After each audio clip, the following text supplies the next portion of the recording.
श्री स्वामी समर्थ. स्वामी महाराज तुमच्या सर्व चांगल्या इच्छा पूर्ण करो ही स्वामींच्या चरणी प्रार्थना करते आणि आजच्या या नवीन व्हिडिओला सुरुवात करते.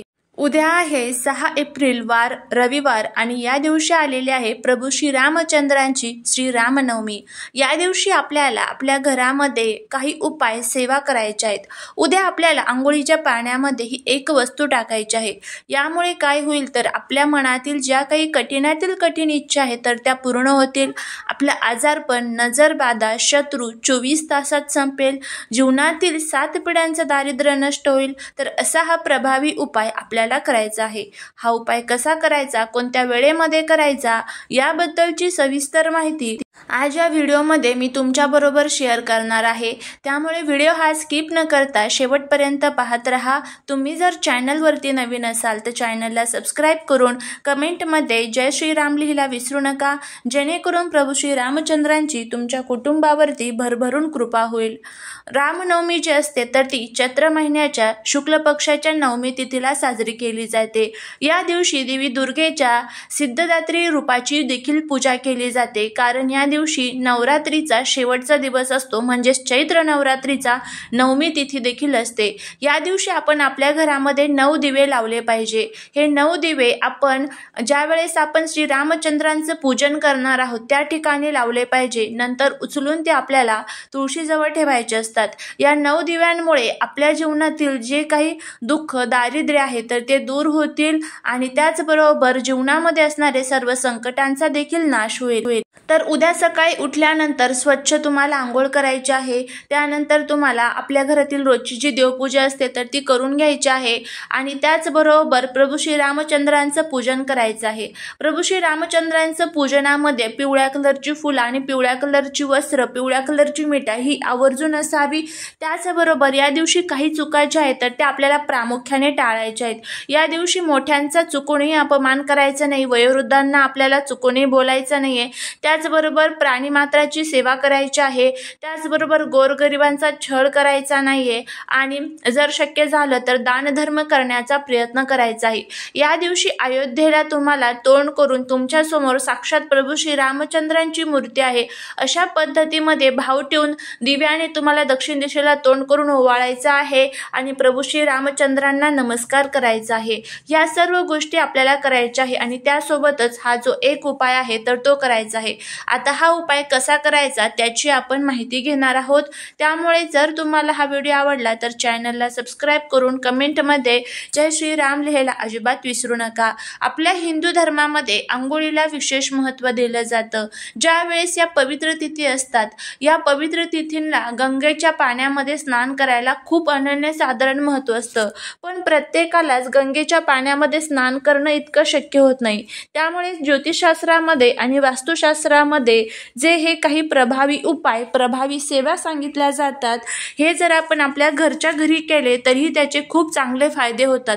जसं की आता आपल्याला आपल्याच घराच्या आंघोळीच्या पाण्यामध्ये ह्या ज्या काही वस्तू आहेत तर त्या टाकून जर आपण आंघोळ केली तर घरामध्ये असणारा पितृदोष वास्तुदोष नजरबाधा ज्या काही नकारात्मक शक्ती आहेत तर त्या नष्ट होण्यासाठी मदत होईल. त्यासाठीच आपल्याला अगदी भक्तीने विश्वासाने आणि श्रद्धेने हे उपाय करण्याची गरज असते. आंघोळ केल्यामुळे आपल्या मनातील जे काही वाईट भाव आहे तर ते नष्ट होत असतात.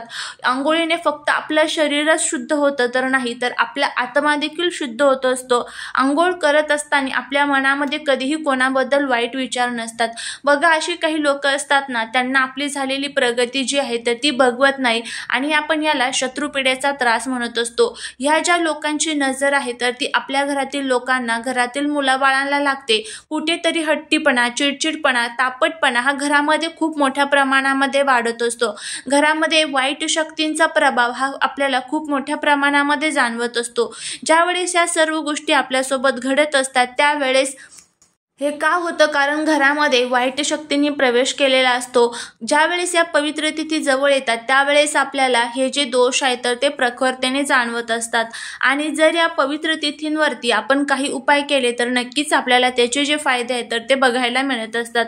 गरुड पुराणामध्ये लिहिलेलं आहे की आंघोळीच्या वेळेस आपले पूर्वज जे आहेत तर ते त्या ठिकाणी उपलब्ध असतात आणि ज्यावेळेस आपण परमेश्वराचं नाव घेऊन आंघोळ करत असतो त्यावेळेस त्यांच्या आत्म्याला शांती मिळत असते.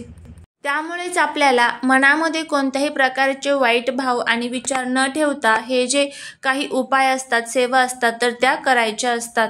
तर आता हा उपाय कसा करायचा आहे त्याबद्दलची आपण माहिती घेणार आहोत। तर तुम्हाला काय करायचं आहे बघा, उद्या सकाळी लवकर उठायचं आहे। त्यानंतर प्रभू श्री रामचंद्रांचं तुम्हाला स्मरण करायचं आहे। प्रभू श्री रामचंद्र हे भगवान विष्णूंचे 7वे अवतार आहेत।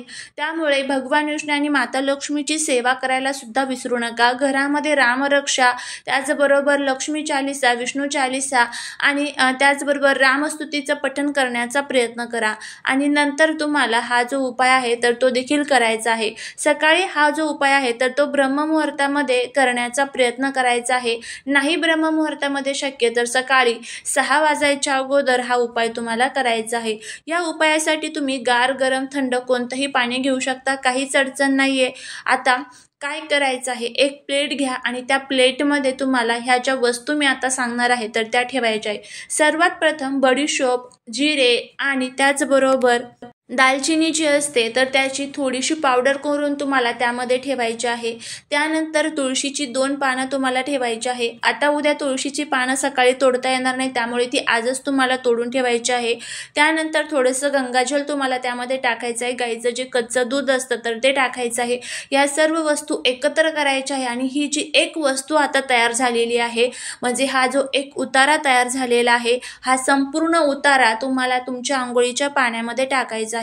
किंवा यातलं थोडंसं जे पाणी आहे तर ते तुम्ही तुमच्या अंघोळीच्या पाण्यात टाकू शकता। बाकीचं जे पाणी आहे तर ते घरातील प्रत्येक व्यक्तीच्या अंघोळीच्या पाण्यामध्ये तुम्हाला टाकायचं आहे आणि अंघोळ करायची आहे। अंघोळ करत असताना हा जो एक मंत्र आहे तर तो म्हणायचा आहे। मंत्र अशा पद्धतीने आहे, गंगेच यमुनेचैव गोदावरी नर्मदा सिंधू कावेरी जलस्मिन सिंधी कुरु। हा जो मंत्र आहे तर तो म्हणायचा आहे। हा मंत्र तुम्हाला गुगलवरती मिळून जाईल। नाहीच तुम्हाला हा मंत्र म्हणता आला तर तुम्ही फक्त जय राम श्रीराम जय जय राम हा जो मंत्र आहे तर तो म्हणू शकता। आणि त्यानंतर तुम्हाला अंघोळ करायची आहे। अंघोळ झाल्यानंतर अंघोळ करत असताना माझ्या मनातील ज्या काही इच्छा आहेत तर त्या पूर्ण झालेल्या आहे। कर्जमुक्ती, धनप्राप्ती, नोकरी प्राप्ती, जर तुम्हाला अनेक अडचणी येत असतील, तुमच्यामध्ये वाईट शक्तींचा प्रभाव तुम्हाला जाणवत असेल, आजारपण सतत असेल, नजरबाधेचा त्रास होत असेल तर त्या सर्व अडचणी माझ्या दूर झालेल्या आहे अशा पद्धतीचा भाव ठेवायचा आणि अंघोळ करायची। त्यानंतर तुम्हाला पिवळ्या कलरची वस्त्र परिधान करायची आहे। भगवान सूर्यदेवांना अर्घ अर्पण करायचं आहे। अर्घ ज्यावेळेस अर्पण करणार आहात त्यामध्ये थोडंसं एक लाल फूल, त्याचबरोबर 11 जी लाल मिरची असते तर त्याचे 11 दाणे तुम्हाला टाकायचे आहे। आणि घरामध्ये आपल्याकडे जे हळदी कुंकू असतं तर ते टाकायचं आहे। थोडेसे तांदूळ टाकायचे आणि याचं अर्घ तुम्हाला भगवान सूर्यदेवांना अर्पण करायचं आहे। ओम गृणी सूर्याय नमः या मंत्राचा जप करत करत किंवा ओम आदित्याय नमः या मंत्राचा सुद्धा जप करू शकता। आणि रोजची आपली जी काही देवपूजा असेल ती करून घ्यायची आहे। प्रभू श्री रामचंद्रांचं पूजन करायचं आहे। अशा पद्धतीने आपल्याला हा उपाय करायचा आहे। अगदी साधा सोपा उपाय आहे। हा उपाय जर केला तर नक्कीच आपल्या जीवनातील सर्व त्रास दूर होतील। झालेली सेवा ही महाराजांच्या चरणी रुजू करते। व्हिडिओ जर आवडला असेल तर लाईक, शेअर आणि सबस्क्राईब करायला विसरू नका। भेटूया पुढच्या एका छानशा नवीन व्हिडिओ। श्री स्वामी समर्थ।